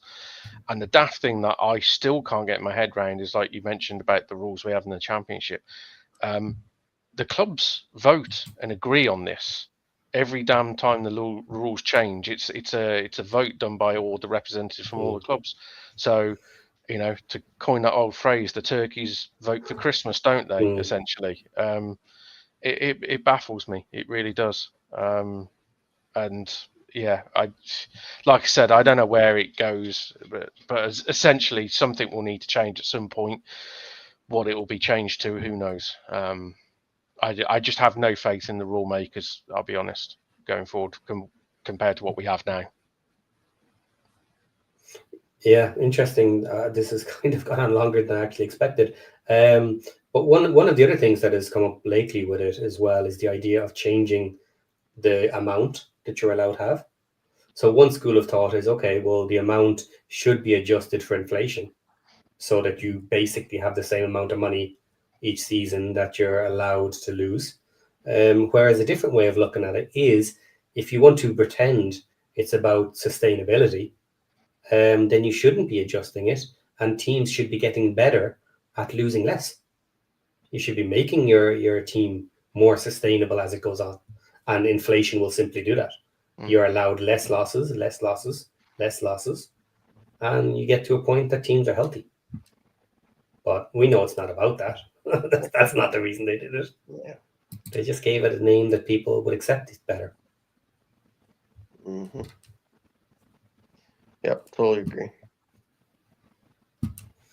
Okay, there is a couple more there, but they're all Wrexham based, so I think I'll hold on to those. So quick answers though: will Wrexham continue to draw big road crowds, or will they not be as big of a deal in the Championship?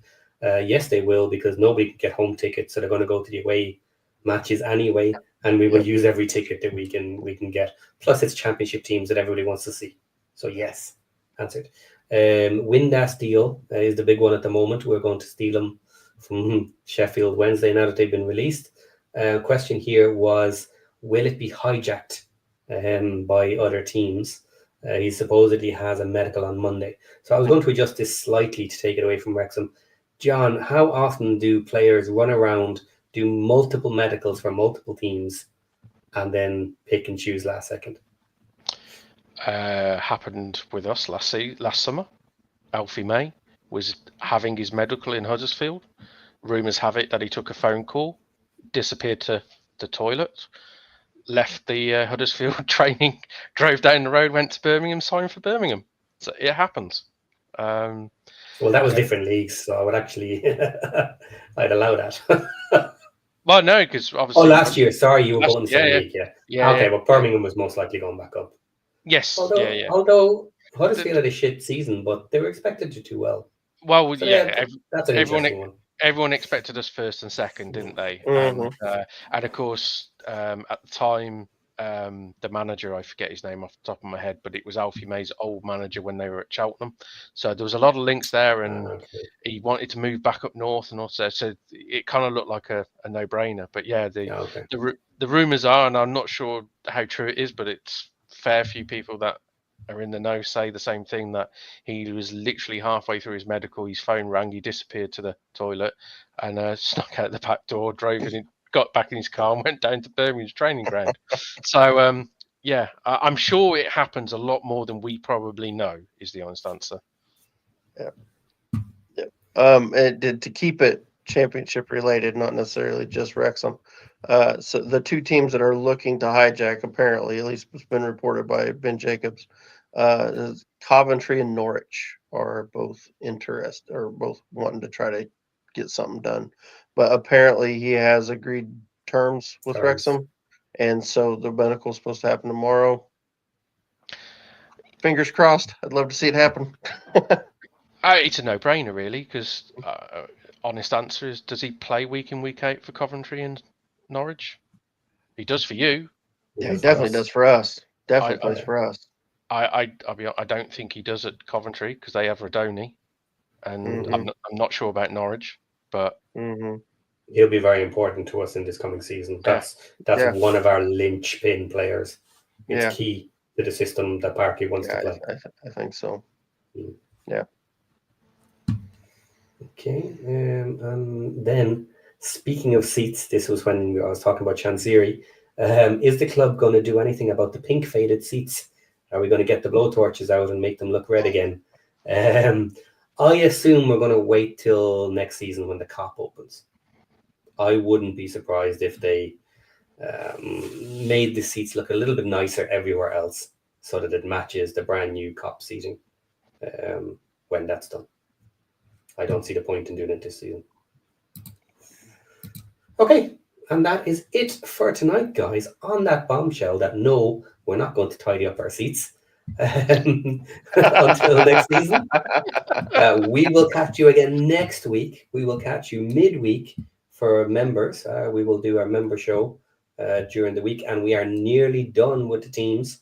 We do a little bit of a dive into all the championship teams, and we are almost finished.